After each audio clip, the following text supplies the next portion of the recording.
ناظرین اکرام، جیسا کہ آپ جانتے ہیں کہ کل کے دن میں ایک ڈیولپمنٹ آپ کے سامنے آئی کہ جہاں بھارت میں مقبوضہ کشمیر کے علاقہ پہلگام میں ایک دہشت گردی کی کارروائی ہوئی، جس میں 27 سے لے کے 28 افراد جو ہیں وہ لقمہ اجل بن گئے، ان کو ہلاک کر دیا گیا۔ سب سے پہلے بحیثیت مسلمان میں ایسی دہشت گردی کے واقعے کی پرزور مذمت کرتا ہوں، اور یقیناً مذہب اسلام جو ہے وہ ہمیں اس بات کی اجازت دیتا ہے کہ ایسی دہشت گردی اور ایسے بزدلانہ اور ایسی ظالمانہ کارروائیوں کی مذمت کی جائے۔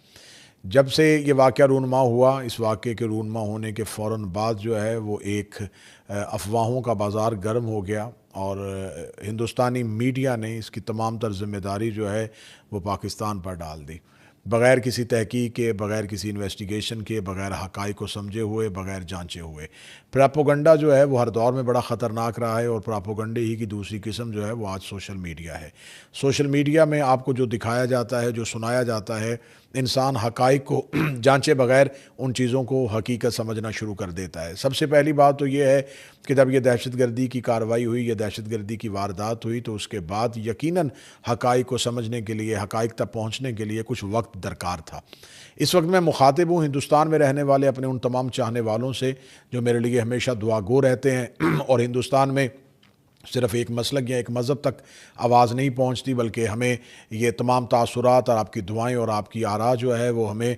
سوشل میڈیا کے ذریعے اور اپنی ای میلز کے ذریعے ہم تک پہنچتی ہیں۔ یقیناً ہندوستان میں رہنے والے جتنے بھی مسلمان ہیں، میں ان کا دل کی گہرائیوں سے احترام کرتا ہوں، اور ہندوستان میں رہنے والے غیر مسلم جو ہیں وہ یقیناً انسانیت کے ناطے سے ہمارے لیے قابل احترام ہیں۔ میں مخاطب ہوں ہندوستان میں رہنے والے افراد سے کہ آپ بے شک اس بات کو سمجھتے ہیں کہ مودی جو ہے وہ اس وقت ہندوستان میں ایک ظالمانہ حکومت چلا رہا ہے، ایک غاصبانہ سسٹم کو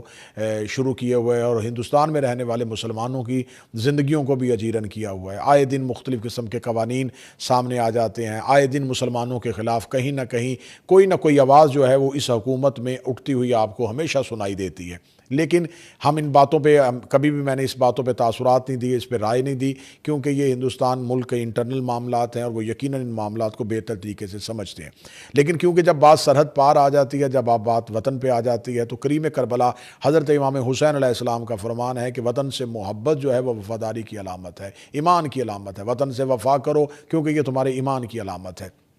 تو یقیناً ملک عزیز پاکستان جو وطن عزیز ہے وہ کئی عرصے سے دہشت گردی کا شکار ہو رہا ہے، اور پوری دنیا میں مسلمان اس دہشت گردی کا شکار ہو رہے ہیں۔ اسلامو فوبیا کی وجہ سے پوری دنیا میں مسلمانوں کو ہمیشہ اس دہشت گردی کا شکار کیا جاتا ہے، اور ہمارے ملک پاکستان میں تو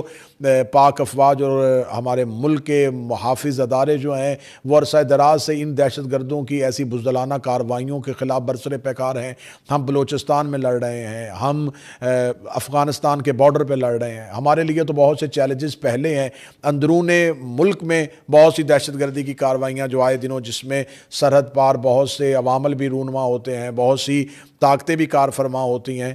ہم ان تمام چیلنجز سے لڑ رہے ہیں۔ ہمیں خبر ہے کہ دہشت گردی کیا نقصان کرتی ہے، ہمیں خبر ہے کہ دہشت گردی کے بعد ہمیں کون کون سی قیمتیں دینی پڑتی ہیں۔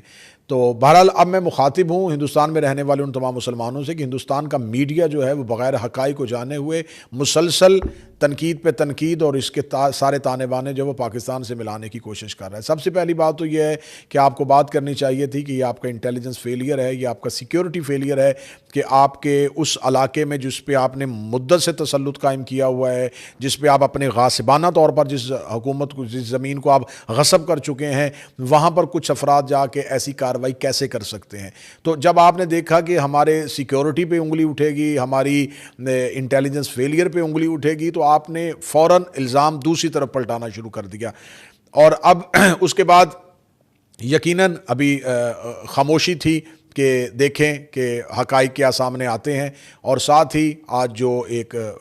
بہت بڑی خبر سامنے آئی کہ مودی گورنمنٹ نے، میں یہاں ہندوستان کی بات نہیں کر رہا، میں مودی گورنمنٹ کی بات کر رہا ہوں، کہ انہوں نے جو غاصبانہ اور جو ظالمانہ حکومت وہاں پہ چلا رہے ہیں، اس حکومت نے پاکستان کے ساتھ ہوئے اپنے سندھ طاس جو آبی معاہدہ تھا اس کو ختم کر دیا۔ یہ فریق اول اسے ختم نہیں کر سکتا، یہ فریقین کی رضامندی کے ساتھ ختم ہونا تھا، لیکن انہوں نے اس کو ختم کر دیا، اور اس کے علاوہ اور بہت سی 4 سے 5 قسم کی آج انہوں نے کارروائیاں کی ہیں، ڈیولپمنٹ کی ہیں کہ پاکستان سے سفارتی عملے کو اور ہندوستان سے سفارتی عملے کو واپس بھیج دینا، واگا بارڈر کا بند کر دینا، یہ تمام خبریں ہیں جو آپ مسلسل سن رہے ہیں۔ لیکن میں یہاں پر اپنا تجزیہ دینا چاہوں گا، میں اپنا تجزیہ بحیثیت ایک مذہبی اسکالر یہ دینا چاہوں گا، بحیثیت ایک ذاکر حضرت امام حسین علیہ السلام یہ دینا چاہوں گا کہ ہمیشہ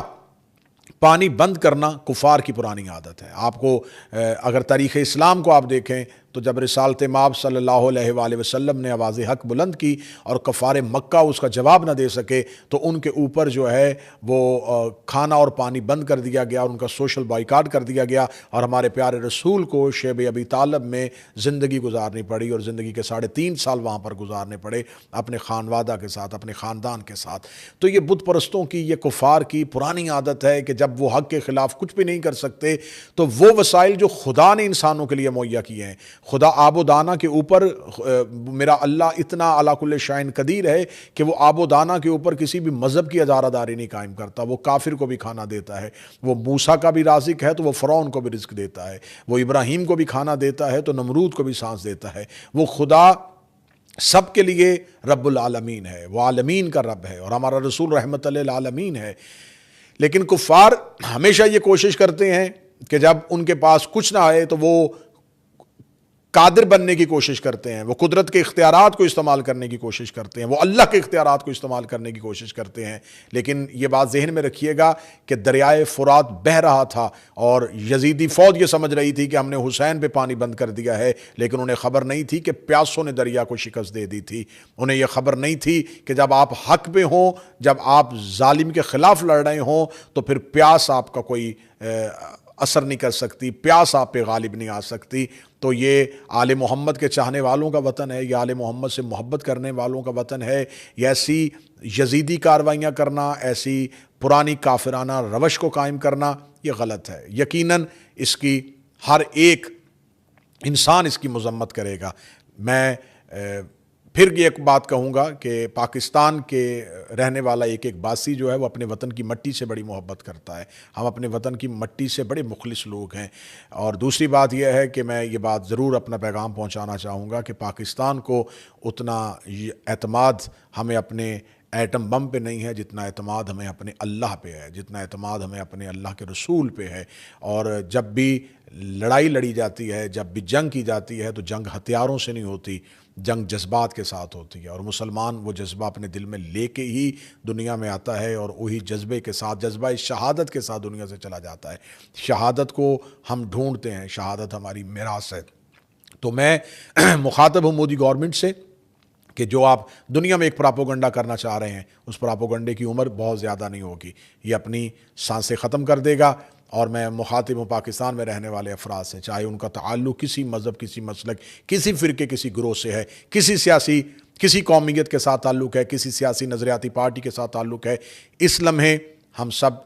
ایک مٹھی ہیں، ایک جان ہیں، ہم پاکستانی ہیں، اور پاکستانی بن کر ہم اس ملک کا دفاع کریں گے، اس ملک کی سرحدوں کا دفاع کریں گے۔ اللہ میرے ملک کے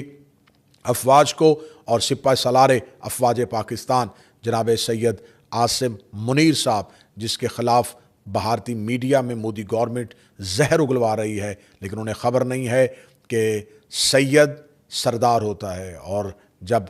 کافر یزیدی اپنی روش پہ آتے ہیں تو اللہ سادات کا ہاتھ تھام لیتا ہے، اور خدا سادات کو عزتوں سے نواز دیتا ہے۔ انشاءاللہ